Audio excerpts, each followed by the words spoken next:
An balima kunnafoni cakɛlaw bɔlɔlɔ matrafabaw n'o ye internetu ye aw ni ɲantuma aw bisimila maliweb.net ka don kibaru kɛnɛ kan.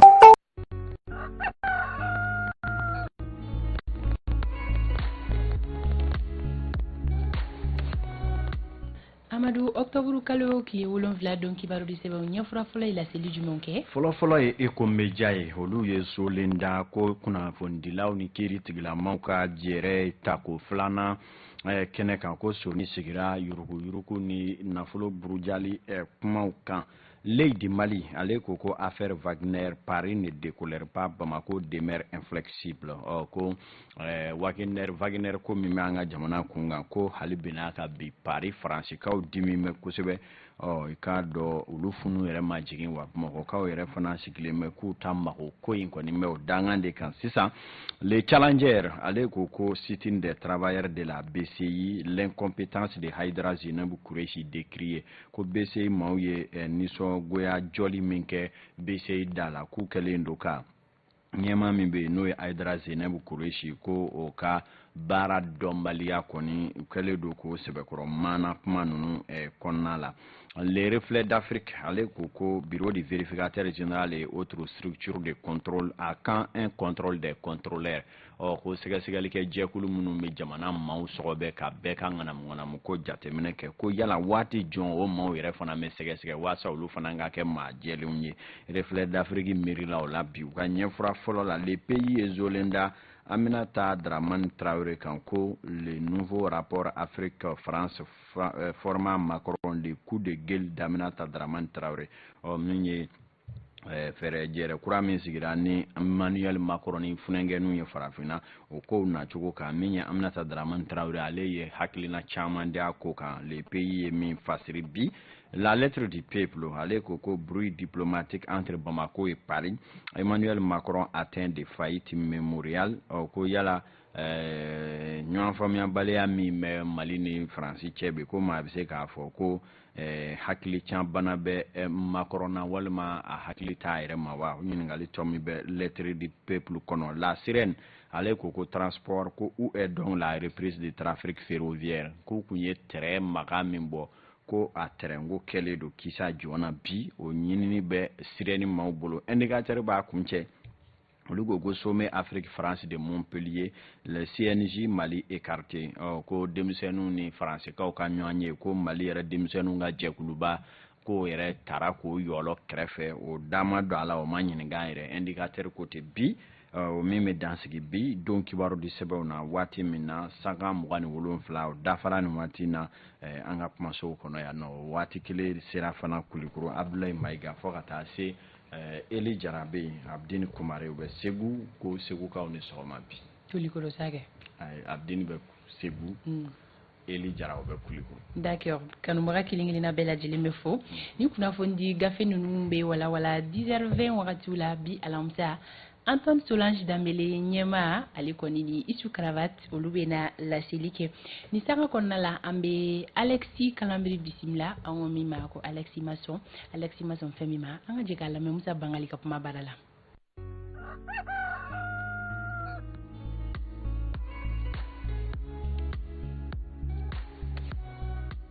Mali journalistu mɛnna kɛlɛ la hali bi a kɛlɛ ni sababa ma bɛn o ye ko ni min ye an kunkan ko ye o ka fɔ an fɔlɔ fin nka a ko ma dan sira la kabini Mali kɛra Mali ye ni an ka ɲɛmɔgɔw bɛna fɛn o fɛn fɔ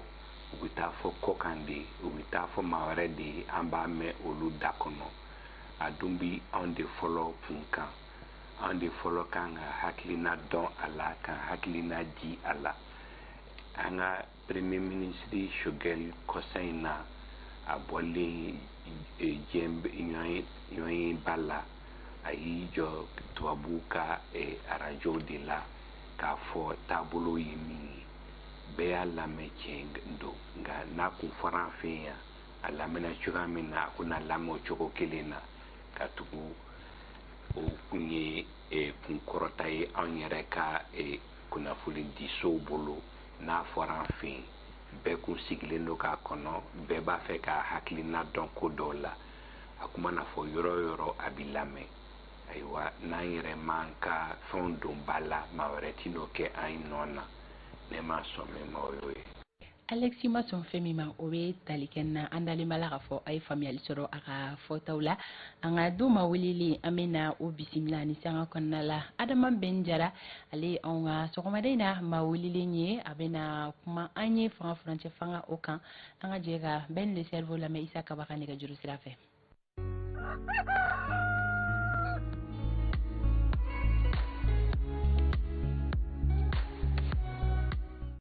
Adama Ben Jara ini sɔgɔma.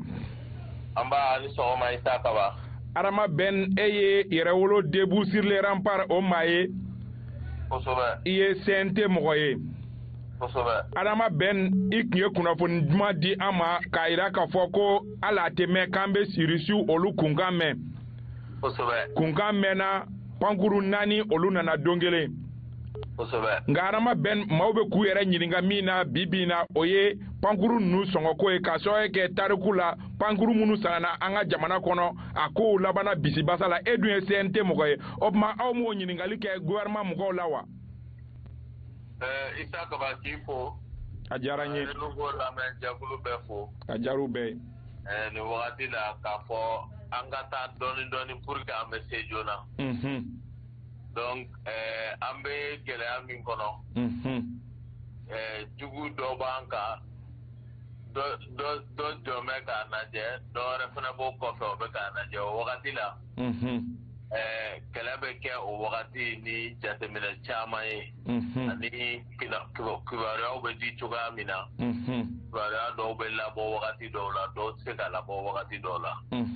Donc c'est pourquoi j'ai dit que nous sommes dans l'ère de la révolution silencieuse. Anw bɛ min kɔnɔ a mankun de ka ɲi ka bonya k'a bɛ fɔ ko kami ɲɛgɛn b'a kɔ ka adamaden ɲɛgɛn b'a kɔnɔ. Donc ni kibaruyaw bɛ n'ale fɔ ni ala sɔnna a ma a tɛ mɛn nka an bɛ yɔrɔ min na sisan a diyara ministre de la défense ye ka kibaruya fɔ ka dan yɔrɔ min a y'o fɔ diɲɛ kɛra seere bɛɛ y'a lamɛn nka an bɛna don dɔgɔkun min kɔnɔ n'o ye dɔgɔkun nataw ye Isa Kaba kibaruya wɛrɛ fana bɛ n'ale tuguni ala sɔnna a ma mɔgɔw bɛ ɲagari ko wɛrɛ ye tuguni lakana bunakun kan min yɛrɛ bɛ diya u ye kosɛbɛ ka sago kɛlɛkɛminɛn minnu nana. Ayiwa. O sen fɛ kibaruya wɛrɛw bɛna bɔ o fana kɔnɔ tuguni. Ayiwa. Toujours mɔgɔ an ka sɔn ko dɔ ma mɔgɔw bɛ jateminɛ dɔw kɔnɔ. Filɛbaga wɛrɛ bɛ kɔɲɔmuso la min n'a cɛ tɛ kelen ye. Awɔ. Ayiwa Adama an b'a dɔn k'a fɔ o wagati jan aw y'a fɔ k'a fɔ ko Faransi tɛ jɛɲɔgɔn ɲuman ye nin wagati laban in kɔnɔna la bɛnbaliya waralen don anw ka jamana ani Faransi ni ɲɔgɔn cɛ fo an ka minisiri yɛrɛ ye bataki bɔ kunun aw minnu kun ye a kuma fɔ a mɛnna aw bɛ lahalaya jumɛn kɔnɔ a ko la bi. An bɛ nimisi wasa de kɔnɔ k'a ye k'a fɔ ko jamana sanfɛ legelege la an bɛ ka kɛlɛ min kun porte a bɛ sanji tan Baɲango la. O kɛlɛ ni sanfɛ legelege la jamana mara kalifalen don minnu na olu y'a faamuya ka jɔ u jɔyɔrɔ la i b'a fɔ Baba Modibo Keyita ninnu jɔra cogoya min na. An bɛ tare de fɔ ani ka kɔkɔrɔmadon ta ka ɲɛsin u ma an seko damayira la wa sira bɛɛ lajɛlen fɛ. Donc an nimisi wasalen don ka ɲɛsin wulikajɔ minnu bɛ sen na kan parce que fɔ a ka dɔn fɔlɔ jɔn ye teri ye jɔn ye jugu ye. Donc anw bolo o phase de tun bɛ sen na o de tun kɛra ka fanga tɛmɛlenw o tun kɛra gɛlɛya ye olu bolo k'a dɔn fɔlɔ l'identification de l'ennemi. Donc n'i y'o kɛ maintenant l'élimination de l'ennemi n'i bɔr'o kɔnɔ maintenant i bɛ sɔrɔ ka i partenaire dɔ ni jɔnw bɛ se k'aw tigɛ di ɲɔgɔn ma pour que ka se k'i bila jugu kalodibi la ani ka ɲɛsin i ka jamana lakanali bi ani sini ani donyanko bolodaliw bɛ se ka k'olu la cogoya min na. Ayiwa Adama Ben kunbɛn dɔ bɛ Faransi tile filanin na ko sifinnaka dɔw taara la mɔgɔ caman bɛ k'u kan kɔrɔ tan ke e kun kan ka taa a kɛnɛ kan yalima kibaruya b'e bolo a ko kan wa e welela wa walima a ko ma sara e la yɛrɛ. Ayi an ma wele o la. Donc hali ni an welela o kɛnɛ kan ko an ka taa sigi ka ni Macron ka kuma ne ma dala n'anw bɛ ye o kɛnɛ kan. Wa hali n'i ko ko ka wele fana da Macron ka wele da Mali sifinnaka mɔgɔ 8,000,000 ma. Peut-être an bɛ sɔn ka kɛ mɔgɔ laban ye sinon a tɛna sɔn ka wele da anw ma. parce que f'i ka nin wulikajɔ ninnu faamuya laɲini dɔw de bɛ nin bɛɛ la parce que fɔlɔ la u tun bɛ kumaw don jamana ɲɛmɔgɔw de da ka na u y'a ye k'a fɔ ko jamanadenw murutira o taabolo in ma k'a fɔ ko faransi ni an ka jamana marabagaw tigɛ dilen don ɲɔgɔn ma ka continuer ka farafinna joli kɛnɛ min donc o min ni o dan kɛnɛmayara o janfa min da kɛnɛyara so kɔnɔ ni kɛnɛma jugu fɛ sisan u y'a kanu ka tali kɛ faso jama yɛrɛ la n'a bɛ fɔ sein de la société civile ka tali kɛ sifinnakaw la parce que entreprise min bɛ wari ladon ni diɲɛ entreprise bɛɛ o de tɔgɔ ko France Afrique donc o France Afrique ni n'i da sumana ye dɔrɔn a bɛ na France Afrique ko faransi ka sɔrɔ bɛ yakubaya donc a bɛ o France Afrique min filɛ nin ye donc o de bɛ pétrole b'o kɔnɔ jama b'o kɔnɔ uranium b'o kɔnɔ EVA b'o kɔnɔ ressources minières bɛɛ ani ressources naturelles bɛɛ bɛ sɔrɔ entreprise min kɔnɔ o de ye France Afrique ye fo a ka labalo de donc a bɛ labalo cogoya min na sa o sa cellule dɔ de rattachelen don o tɛ cette fois-ci Quai d'Orsay la n'o ka affaire étrangère ye donc rattachelen don Élysée yɛrɛ la n'o ye président de la République française yɛrɛ ye donc o min n'o ye cellule Afrique o bɛ baara kɛ k'a lajɛ cogo di faransi bɛ continuer k'a bolo sigilen to farafinna jamanaw kan ka farafinnadenw hakili minɛlen to donc olu bɛ jateminɛw kɛ ka to ka ɲɛda kuraw d'a ka fari kuraw d'a ka fɛɛrɛ kuraw ni dabali kuraw tigɛ pour que halisa an ka continuer ka to olu ka bolokɔnɔmɔgɔya la bari sabula faransi ka bonya dɛnnen don a ka mara min sigilen bɛ a ka jɔnjajuru min bolilen bɛ farafinna kan maliyɛnw ye hakilitigiw ye ne dalen don u la wa u bɛ faso in fɛ donc tariku la bɛɛ b'a dɔn maliden ka faso ko ka bon kabini pénétration coloniale la an y'o dalilu sɛbɛntiya donc o kan ka malidenw na tiɲɛ ani nkalon tɔmɔsa ka bɔ ɲɔgɔn na an kɔni bɛ min na ɲini an ka fanga don kosɛbɛ argument de la parce que bi na maliden fara farala ka kunnama dɔ sɔrɔ n'an ma farati kɛnɛmajugu yɛrɛ bɛna i sago sɔrɔ an na donc a wagati sera an ka sɔn ka ɲɔgɔn lamɛn an ka sɔn ka sigi an ka hakilina falen kɛ pour que jotigi ka jo jalakitigi ka jalaki ka sɔrɔ a ma kɛ ni ɲɔgɔn lebu ye a ma kɛ ni ɲɔgɔn muruja ye seulement dɔrɔn faso ka hɛrɛ bɛ sabati sira jumɛn fɛ donc an ka jɛ ka kɛ kulu ye ka ɲɔgɔn tigɛ minɛ ka da kelen fɛ o de nafa ka bon foroba ka hɛrɛ ma Adama Ben an bɛ i fo ka sɔn ka ni kunnafoni girinma ninnu di anw ni an lamɛnbagaw ma i y'a fɔ cogo min an dalen b'a la ka fɔ hakilina minnu fɔra an lamɛnbagaw ye faamuya sɔrɔ o la an b'i fo ne de b'aw fo ka kibaruya di bɛɛ ma ko yɛrɛwolo bɛna bɔ a tɛ mɛn n'o wagati sera an bɛ n'i wele walasa k'o kibaruya di bɔkun ye min ye ka se k'o dɔn a bɛ diya an ye kosɛbɛ donc an bɛ bɛɛ fo merci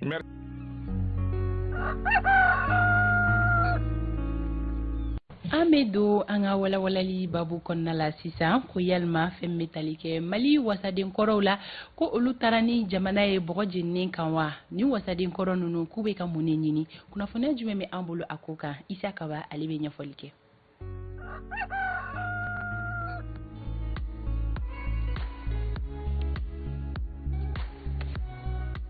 kaba i ni sɔgɔma an ta tɔmɔta ka sɔgɔmada foli di ma ka sɔgɔmada foli di colonel Amadou Konare honorable ka foli di a ma comme an b'u ka kuma la bi an bɛ foli di an lamɛnbagaw n'an filɛbaga bɛɛ lajɛlen ma kɛrɛnkɛrɛnnenya la mɔgɔ minnu b'an lajɛ Kayi mara la n'o ye an ka marabolo fɔlɔ ye an bɛ u bɛɛ lajɛlen fo an bɛ an sɛnsɛn ka don mali wasabulon kɔrɔ kɔnɔna la kaba ko yalima fɛn bɛ tali kɛ wasaden kɔrɔw la k'u ma kɛlɛ jigi so halisa wa non kɛlɛ ma jigin so mais kɛlɛ kɔni tibi tabara a bɔra étape dɔw la ka taa étape dɔw la c'est vrai que hakililajigin de don octobre kalo tile 18 jamanakuntigi Ibrahim Boubacar Keita jamanakuntigi kɔrɔ yani ale ka a yɛrɛ ka fanga fɔ a ka yɛrɛ ka walan bila ko fɔ a ye min ye bulonba mɔgɔ ye a y'olu ka walan sɛbɛn fɔ k'o jɛya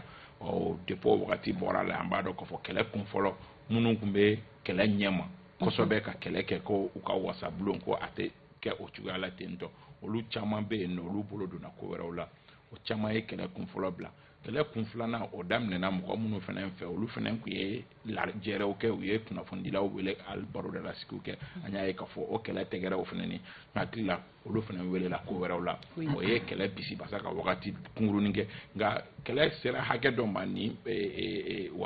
wasabulon maa ninnu bolo ni a kɛra i b'a fɔ ko ni dɔ bɔra ye dɔ bɛ gɛrɛ a bɔ o niveau la donc kɔsani na kibaruya bɔra ka bin ka fɔ ko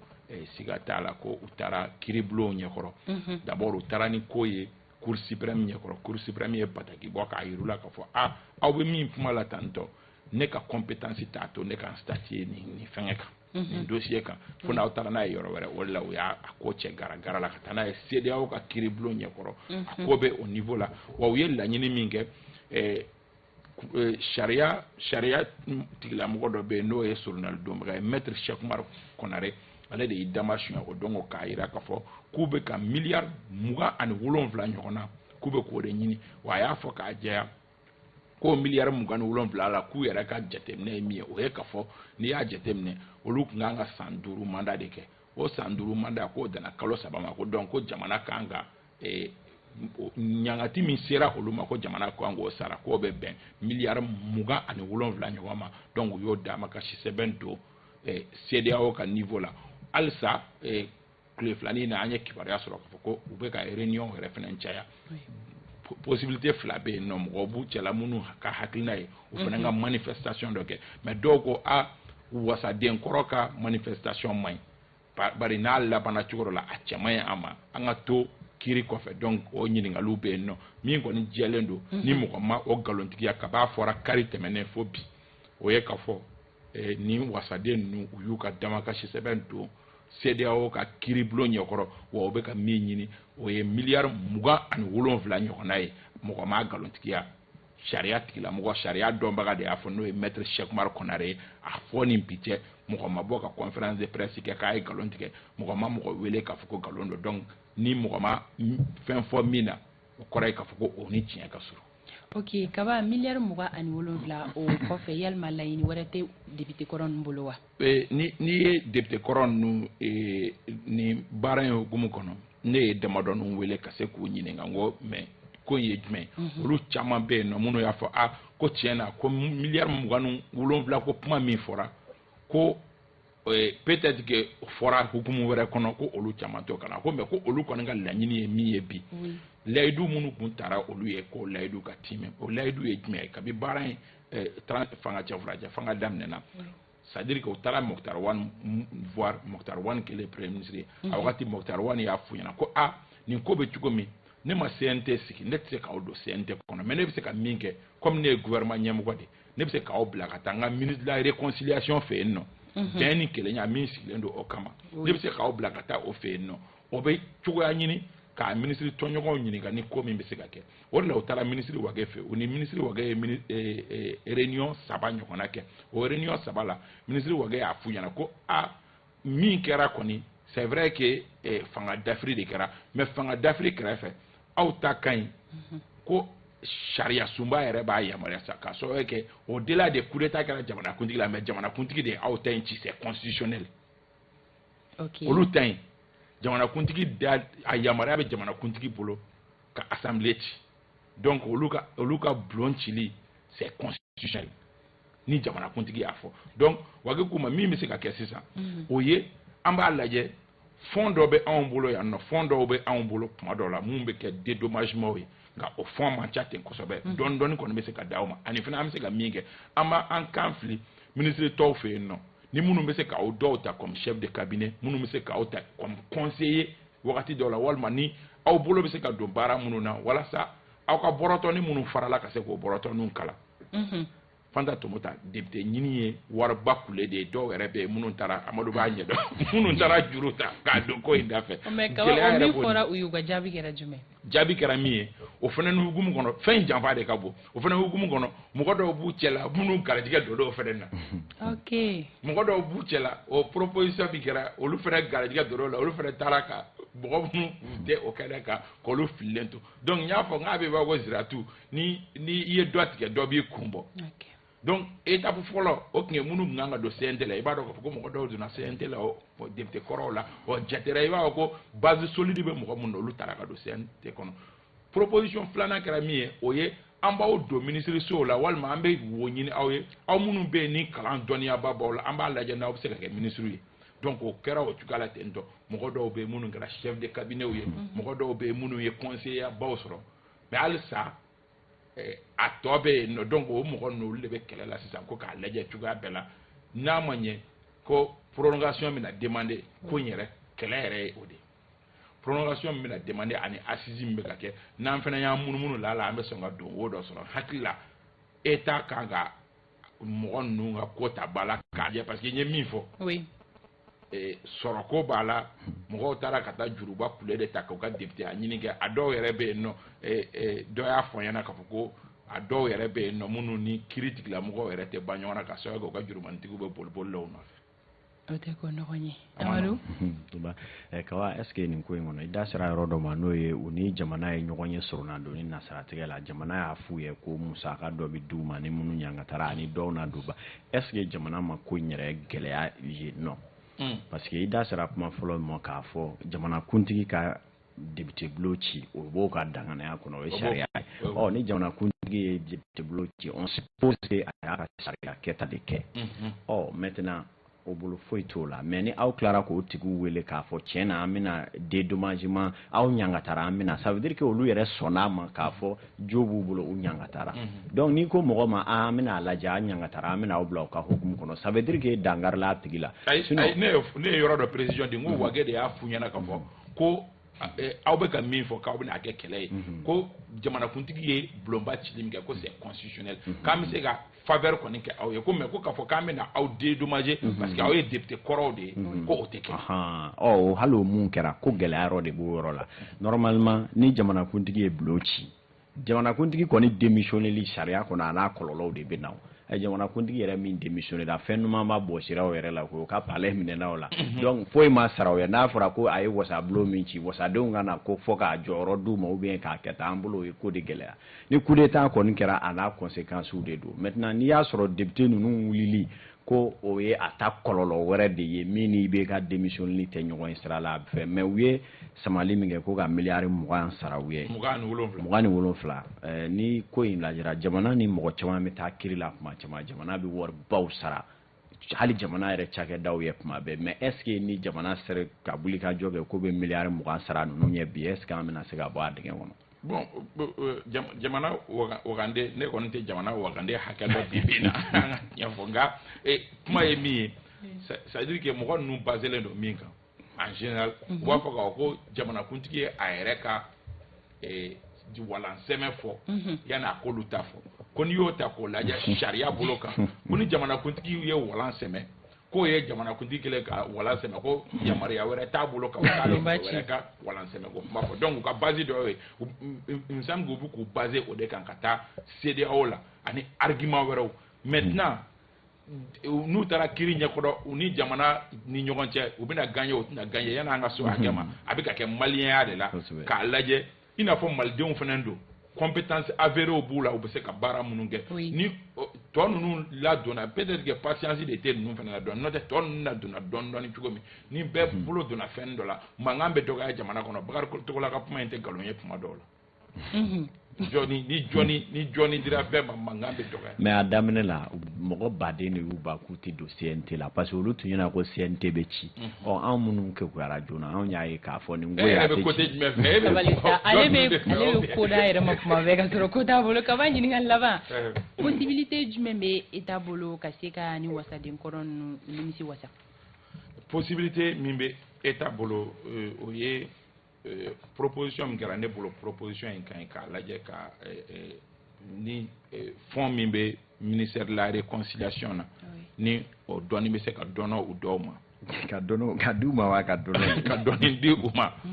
u ka se k'u ka bɔrɔtaw kala ni a ye ani fana ni don wo dɔw bɛ sɔrɔ ka u bolo don fɛnw na n'o y'a sɔrɔ minnu b'u la minnu bolo tɛ fɛn na k'olu bolo don fɛn dɔ la en activité minnu sigilen don ten tɔ k'olu bolo don en activité minnu yɛrɛ sigilen tɛ ten k'u bolo bɛ fɛn dɔ la ka wari min di u ma u ka se k'u bolo ma yɛlɛma o ye wari min don ko in na parce que sincèrement fɛngɛ de don accident min n'a y'u sɔrɔ mɔgɔ dɔw b'u la mɔgɔ dɔw b'u la qui ont été très bien élus kaba mɔgɔw ka jurubata yɛrɛ de dabila ka don jɔyɔrɔ ɲini na bon laada de don an ka jamana kɔnɔ minnu tɛ se ka wuli yɔrɔnin kelen donc mɔgɔ dɔw b'u la sincèrement minnu donna a zɛrɛ nin jɛ kan non caman b'a la o caman b'a la bon olu ni accident de travail ye olu sɔrɔ mɔgɔ damadɔni sababuya la munu yɛrɛ caman bɛ yen nɔ fana t'u jɔ u jɔyɔrɔ la kabi lawale minnu donna filɛ wo ni fɛ minnu donna filɛ wo ni fɛ u kun k'a fɔ u ka bɔ u cɛ ba est-ce que u bɛ se k'o kɛ u bɛ ka kɛlɛ min kɛ nin ye ka taa CEDEAO la n'u fana kun sɔnn'a kan ka minnu ma don tiɲɛ ni ka tiɲɛ an k'olu bɔ an cɛ ma an tɔw ka continuer ça allait marcher o fɛnɛ pas olu y'u jɔ olu fana kɔkɔrɔ fila de bɛ yen ne bolo possibilité fɔlɔ ye minnu bolo tɛ fɛn na ka olu bolo don fɛn na possibilité filanan ye minnu bolo bɛ fɛn na ni gɛlɛyaw de b'u kan k'a lajɛ ni fitinin jamana bɛ se ka kunkurunin minnu di u ma ka sɔrɔ kɛ ko de y'u sɔrɔ ko min ni normalement a tun prévoilen tɛ donc o yɔrɔ fɛnɛ ka lajɛ sincèrement. Okay. Parce que hali jagokɛlaw ni fɛn minnu ka fɛnw tiɲɛna olu dɔw dédommagera coup d'état senfɛ mɔgɔ minnu ye gɛlɛyaw sɔrɔ M5 ka manifestation na dɔɔni dira olu ma donc ninnu fɛnɛ ni accident de y'u fɛnɛ sɔrɔ dɔɔni ka du fɛnɛ ma. Ko ye jateminɛw ye o bɛ dan sigi sɔgɔmada na jɛmukan na ka bɔ kumakan laban. Kumakan laban ye dɔrɔn ka foli di kanubagaw bɛɛ lajɛlen ma kɛrɛnkɛrɛnnenya la Fuseni Traoré BRT Centre ale min bɛ kunnafoni gafew d'an ma don o don sɔgɔma an bɛ a fo an bɛ Elebo fo tonton Abiba an bɛ a fo k'a waleɲuman dɔn ka Musa Balo PDS Musa Balo an bɛ a fo k'a waleɲuman dɔn ko kuma waati k'ale ka président fo Mulaye Haidara an bɛ président Mulaye Haidara fo. Kaba k'i yɛrɛ fo Yakuba Sise k'a taara Tombouctou jamukan in kanubagaba don renouveau yɛrɛ kanubagaba don an k'a fɔ ten an b'a fɔ k'a waleɲuman dɔn. Amadou Batoma ka foli bɛ yan filalaka dɔw kuntan dɔw b'a bolo yan Sogowajara k'a ma ko Naw ani madame Kone Matu Sidibe ani Mɔnsɔn Traoré k'o bɛ Bagini da fɔ Mɔnsɔn n'o tɛ fila ka foli kɔni fulaw mana tɛgɛ da i ka dogo da don a tɛ ko tigɛ basi kan n'a bɛ dɛsɛ sɔgɔmada fɛ foli an b'o di an ma jiga ma Paris b'u ka sɔgɔlen na Paris k'a tununa dɛ Paris kunkan bɛ tununa an b'a fɔ nin wagati na ne yɛrɛ ka cɛkɔrɔba Gangali Tunkara a bɛ Tɔrɔbugu an bɛ sɔgɔmada fɛ foli di a n'a furumusow ma an ma ɲinɛ Léon Konate kɔ Seguba Kane ka bɔ Kirina an b'a n'a furumusow fo Saran Jawara ka taa se Sogolon Jawara Saran Dumbuya Bagini Papu an bɛ u bɛɛ lajɛlen fo an sera ka maa min tɔgɔ fɔ an bɛ kanubaga kelen na bɛɛ lajɛlen fo an seginna kunnafoni min ye bi alamisa octobre kalo tile 7 o bɛ dan sigi nin na an bɛ wuli k'an sigiyɔrɔ to Adel Samaki bolo nɛgɛ kanɲɛ 9 o la sini sɔgɔma 7h15 an bɛ ɲɔgɔn sɔrɔ yan nɔ aw tulo garisɛgɛ kɛra kunnafoni la kumaba minnu ye maliweb.net sanfɛla la o de ye nin ye ni ala ma an ka jɔnya jɔn an na a kan an bɛɛ kunnafoni wɛrɛw kɛnɛ kan